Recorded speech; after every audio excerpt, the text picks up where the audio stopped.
Good morning to all of you. Welcome back on my YouTube channel IHSM Siwan. I am an HSC trainer of Institute of Health and Safety Management Siwan.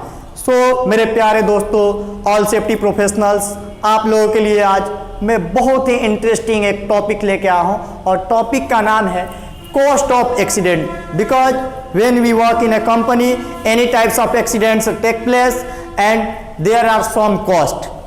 जब भी company में कोई accident होता है तो उस accident के वजह से कुछ खर्च आते हैं और उस खर्च के बारे में हमें जानना है कि वो खर्च क्या क्या होते हैं, उनको कितने भागों में बांटा जाता है. तो इसके बारे में हम जानते हैं. इसको दो भागों में बांटा गया. जो भी कंपनी के ऊपर खर्च आता है उसके दो भागों में बांटा गया है. पहला हमारा होता है डायरेक्ट कॉस्ट. क्या होता है? Direct cost.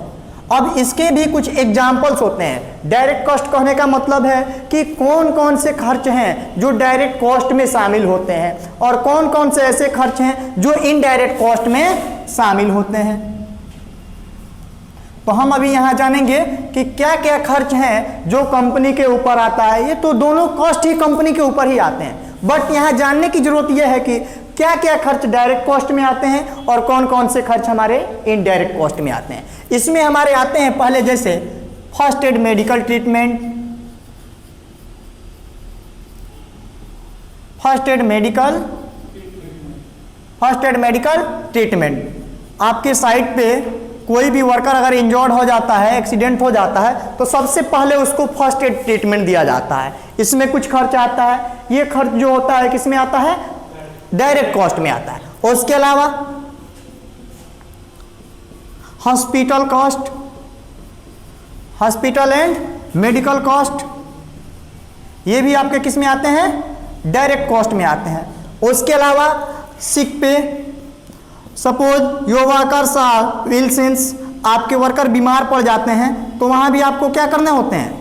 इनका पेमेंट देने होते हैं. सपोज आपके वर्कर काम कर रहे हैं और काम की वजह से बीमार पड़ जाते हैं. उस बीमार की वजह से वो 3 दिन तक जॉब पे नहीं आते हैं, 1 हफ्ता जॉब पे नहीं आते हैं, तो क्या आप 1 हफ्ते का पेमेंट काट लीजिएगा? नहीं. जो 1 हफ्ते का पेमेंट होता है उसको बोलते हैं सिक पे, और ये भी किस में आते हैं? डायरेक्ट कॉस्ट में ही आते हैं. अब कुछ एग्जाम्पल्स जानते हैं इनडायरेक्ट कॉस्ट के, क्योंकि इसमें भी बहुत सारे नुकसान होते हैं. सबसे पहला इसमें जो होता है, इसके एग्जाम्पल वो हमारे होते हैं loss of moral, loss of, और दूसरा जो हमारा होता है वो होता है loss of production, loss of production, और तीसरा जो इसमें होता है वो हमारे होते हैं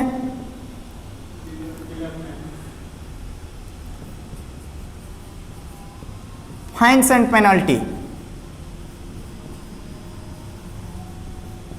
अब इसको समझते हैं. सबसे पहले है लॉस ऑफ मोरल. मोरल से क्या समझते हैं? सपोज आपके कंपनी में बार बार एक्सीडेंट हो रहा है तो आपके कंपनी की रेपुटेशन खराब हो जाएगी, कंपनी की रेपुटेशन डाउन हो जाएगी, उसको बोलते हैं लॉस ऑफ मोरल. दूसरा होता है लॉस ऑफ प्रोडक्शन. सपोज आपके कंपनी में एक्सीडेंट हो गया, अब वहाँ 500 वर्कर काम कर रहे हैं, एक वर्कर का एक्सीडेंट हुआ, उसमें से 50-100 वर्कर 500 वर्कर स्ट्राइक करके बैठ जाते हैं. वो जितना दिन बैठते हैं उसमें आपका प्रोडक्शन नुकसान जाता है. उसके अलावा अब क्या है, यहाँ जो भी वहाँ की लोकल अथॉरिटीज होंगी, जो भी आपके क्या हैं एजेंसी हैं जो आपके ऊपर इन्फोर्समेंट का काम करती है, इन्फोर्समेंट एजेंसी आएगी और इसमें आपको फाइन्स भी भरने पड़ जाते हैं, पेनल्टी भी भरने पड़ जाते हैं. तो ये हमारे कुछ क्या है? कॉस्ट है, जिनको दो भागों में बांटा गया है, direct cost and indirect cost. और कभी भी कंपनी में आपको रखा जाता है तो रखने का मेन मकसद यही होता है कि you have to control the accident, you have to minimise the chance of accident, you need to save the cost of accident. अगर आपको किसी कंपनी में रखा गया है जैसे सेफ्टी ऑफिसर, तो आपका मेन मकसद ये होना चाहिए कि इस कॉस्ट से हम अपने कंपनी को बचा के रखेंगे. Okay, that's all. Thank you for everyone.